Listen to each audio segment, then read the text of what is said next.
It all started when the HOA decided to help manage my storage facility. I had a private, state-of-the-art storage unit on my property, meant for my own collectibles, tools, and rare equipment.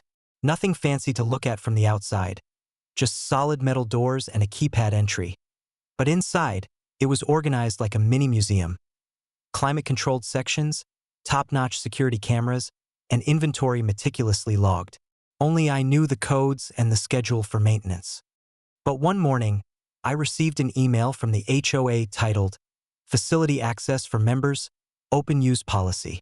Apparently, the board had decided that my storage space could now be used by members of the HOA for their personal overflow items.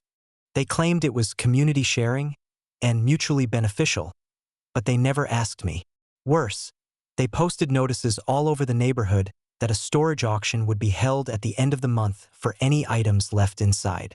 My first thought, they can't do that. This is private property.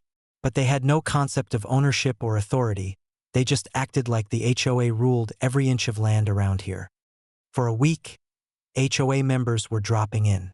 I watched through my hidden cameras as random neighbors stuffed boxes, furniture, and questionable antiques into my meticulously organized racks.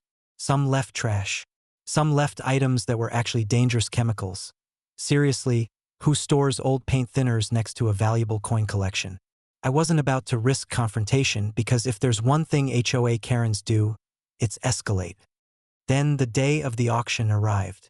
The HOA had hired a local auctioneer, set up folding chairs, and posted live storage auction signs on my property. Again, without my knowledge or permission, I walked in, wearing my usual calm but knowing smile, and the chaos was already underway. Members were inspecting random boxes, poking at rare equipment, and shouting over each other. The auctioneer, oblivious to reality, was starting to hammer items down for ridiculous sums. One woman was bidding $50 on a box that contained my vintage camera collection worth thousands.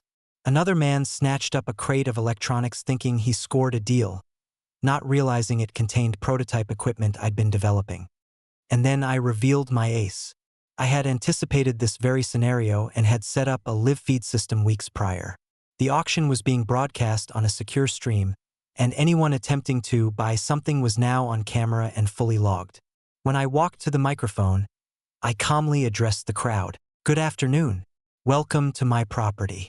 Everything you see here is legally under my ownership. The auction you're participating in is, unfortunately for you, a private event. You are now live for federal monitoring. Congratulations." Confused murmurs rippled through the crowd.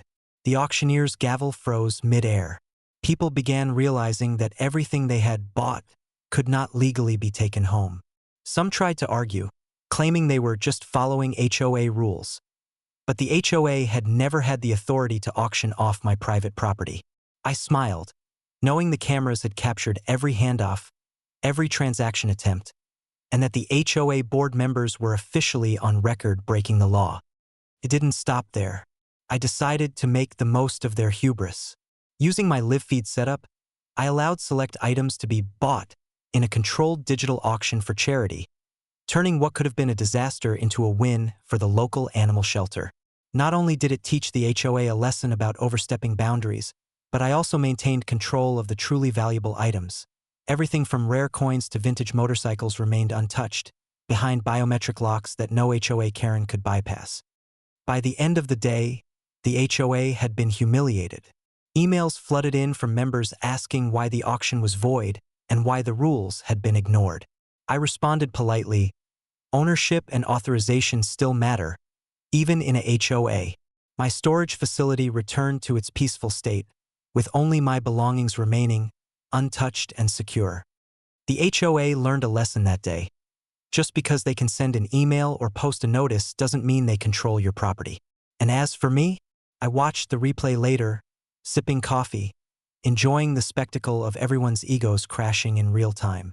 Sometimes the best security isn't the locks or cameras. It's a little planning and a live audience of your own making.